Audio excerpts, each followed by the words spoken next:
Yo yo yo, j'espère que vous allez bien. Aujourd'hui on va sortir un peu de mon scope habituel puisqu'on va se parler un peu d'histoire. On va se parler d'une paire mythique, une paire iconique, une paire qui a marqué son temps et qui a marqué l'histoire du basketball. C'est la Kobe 6 Grinch ou la Kobe 6 Green Mamba, appelez-la comme vous voulez.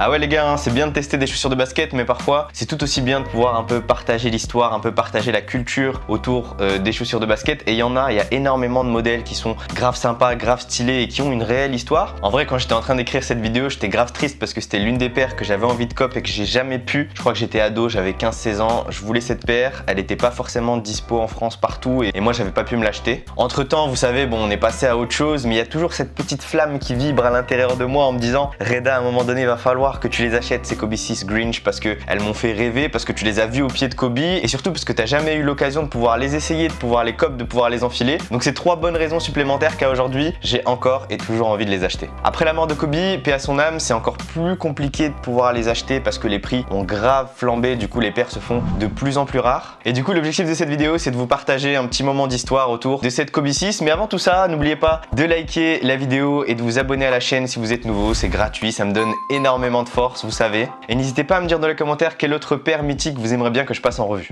Bon, revenons à cette fameuse paire de Kobe 6 Grinch. Et déjà, comme son nom l'indique, c'est la 6e itération de la gamme Kobe qui était sortie du coup pour le Christmas Day, le match de Noël en NBA en 2010. Pour les fans de NBA, vous avez l'habitude, généralement le Christmas Day, c'est l'un des matchs les plus vus de l'année hors playoff et il y a toujours des grosses affiches. Et là, en 2010, c'était les Lakers contre les Miami Heat de LeBron James. C'était deux équipes qui étaient un peu en vogue parce que les Lakers avaient gagné le titre en 2009 et t'avais aussi les Miami de LeBron James avec Dwayne Wade et Chris Bosh qui étaient quasiment à leur apogée. Donc clairement, d'un point de vue contexte, Kobe, il était en pleine possession de ses moyens puisqu'il venait de gagner le titre en 2009 et en 2010 avec Pau Gasol, Lamar Odom notamment. Et on est d'accord, Kobe a marqué l'histoire de par ses milliers de points, de par ses bagues, de par ses titres de MVP. Sauf que d'un autre côté, il a laissé aussi une trace indélébile au niveau des sneakers qu'il a portés tout au long de sa carrière. On va revenir un peu au référentiel sneakers et ce qui construit réellement un héritage au niveau des chaussures de basket, c'est quand t'es un petit peu avant-gardiste. Et on avait vu ça avec la gamme Jordan qui proposait des modèles complètement fous avec Tinker Hatfield, le designer qui proposait des modèles qui étaient parfois trop futuristes par rapport à l'époque de Jordan. Et du coup, au-delà du basket pur, Kobe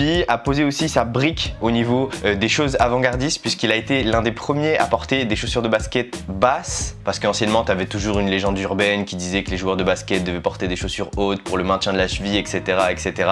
Que nenni. Kobe, lui, il était parti de la réflexion suivante. Il s'est dit, si les joueurs de foot portent des chaussures basses, en plus, déjà de 1, ils jouent avec leurs pieds, de 2, ils font des cuts beaucoup plus, voire tout autant qu'un joueur de basket classique. Et pourquoi ces fameux joueurs de football portent des crampons et des chaussures basses et pas les joueurs de basket? Du coup, c'était plutôt ingénieux. Alors, je vous le raconte comme ça, mais je sais pas si c'est le designer de chez Nike ou l'un des ingénieurs qui l'a pensé comme ça ou si c'est Kobe qui avait remonté l'info. Mais en tout cas, ça a été l'un des points qui a marqué l'histoire de la chaussure de basket puisqu'on est passé de chaussures hautes à maintenant en 2020 quasiment que des chaussures basses. Donc après, fallait quand même faire un petit peu attention et Nike s'y est pris en 2-3 années puisque c'est la Kobe 4 qui était l'une des premières chaussures assez low, ensuite la Kobe 5, puis la Kobe 6 qui a vraiment marqué le coup des chaussures de basket basses puisqu'elles étaient vraiment en mode low cut, elles étaient en dessous de la malléole. Et finalement, l'explication a été très simple puisque le maintien de la cheville ne réside pas forcément sur le fait qu'une chaussure soit haute ou pas, mais plutôt au niveau du maintien du talon et du maintien du pied dans sa manière générale. Donc on a commencé à voir l'apparition de matériaux plutôt sophistiqués au niveau du maintien du tendon d'Achille et vous pouvez le voir sur cette Kobe 6, on a vraiment, on appelle ça aux États-Unis une cup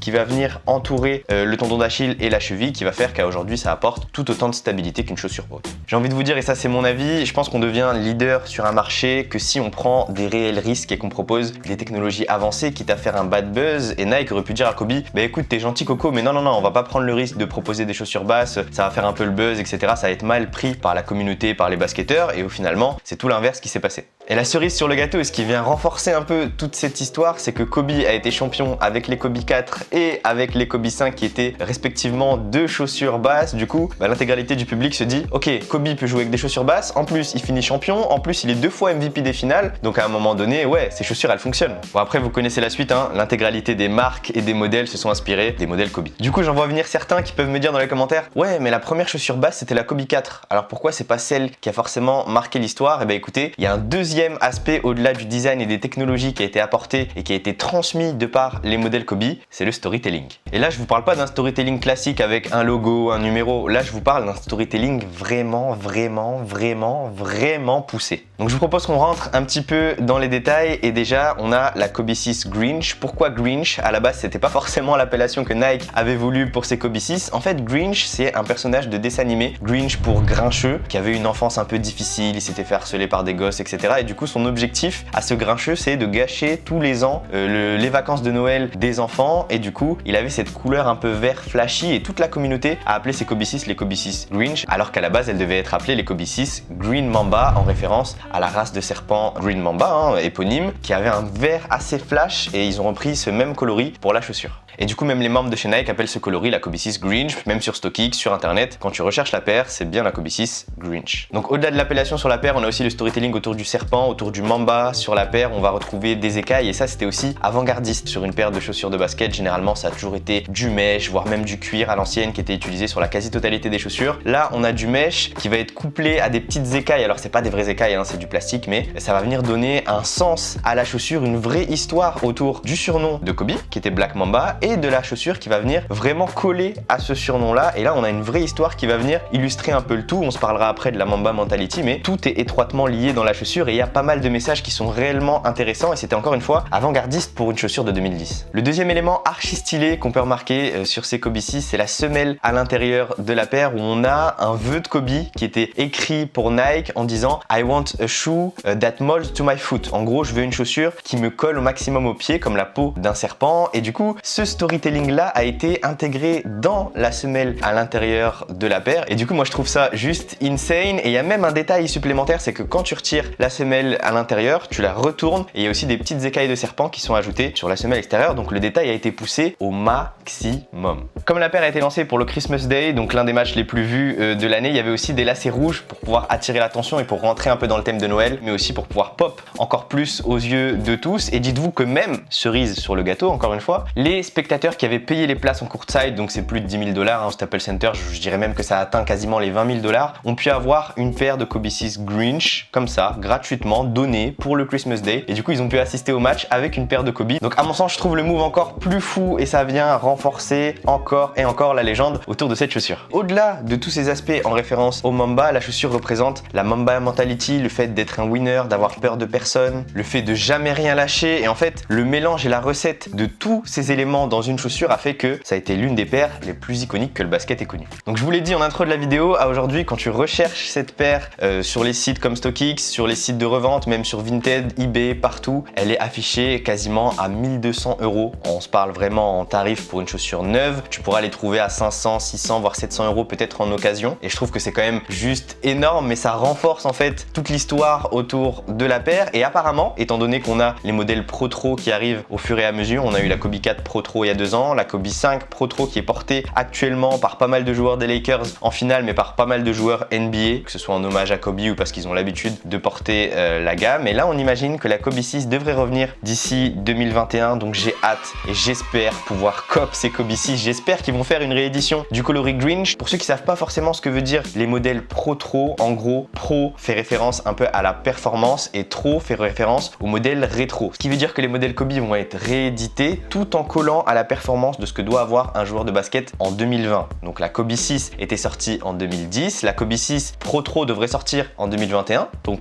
11 ans plus tard, avec peut-être des attributs qui vont changer. On savait que on avait un amorti zoom qui était positionné à l'arrière de cette Kobe 6 Grinch. À l'avant, c'était du filon. Peut-être qu'on aura du full lens zoom, peut-être qu'on aura un autre amorti qui y sera ajouté pour pouvoir coller au maximum à la performance de ce qu'a besoin un joueur NBA aujourd'hui en 2020. Vous allez dire que je suis un fanboy, mais pour moi, Kobe a tout compris parce que Jordan, lui, a son héritage, a ses paires qui ressortent au fur et à mesure sans forcément ajouter de technologie. La Jordan 1 restera la Jordan 1, alors que Kobe, lui, rajoute des aspects performance pour coller vraiment à ce qu'un basketteur a besoin pour pouvoir proposer des performances maximales sur le terrain. Et je trouve ça réellement stylé de se dissocier de ce qu'a fait Jordan en proposant des modèles rétro qui naturellement ont été iconiques et naturellement ont été dans le cœur de pas mal de monde, alors que Kobe, lui, vraiment va jouer l'aspect performance.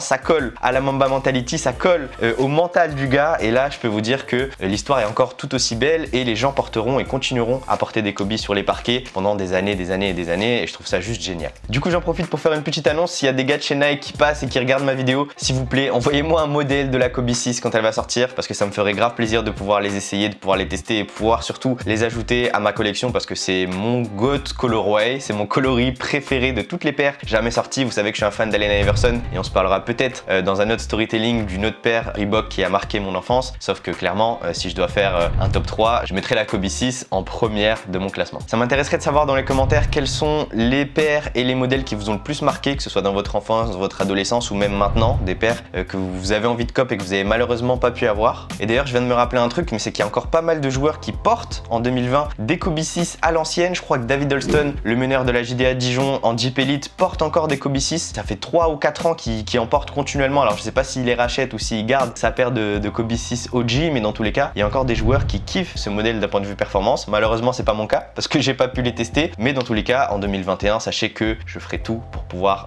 avoir une paire. Je suis tellement matrixé par cette paire, dites-vous que même mon joueur sur NBA 2K, depuis NBA 2K19, pour ceux qui me suivent sur Twitch, vous savez que je porte toujours les Kobe 6 Grinch parce qu'il y a une légende autour de cette paire et elle est rentrée dans mon cœur et elle sortira pas tant que je les aurai pas en main. Bon, en tout cas, j'espère que la vidéo vous aura plu. N'hésitez pas à liker la vidéo et à vous abonner à la chaîne. Merci à tous ceux qui sont restés jusque là, vous êtes des cracks. Et d'ailleurs, tenez, si vous êtes restés jusque là, mettez dans les commentaires j'aime la Kobe 6, comme ça on verra les vrais cracks qui sont restés jusqu'au bout. Même si vous l'aimez pas, c'est pas grave, c'est pour le référencement, t'as capté. Bon, merci à tous, c'était grave cool de pouvoir partager un moment d'histoire autour d'une chaussure de basket avec vous. On se dit à très vite pour une nouvelle vidéo. Prenez soin de vous. Bang!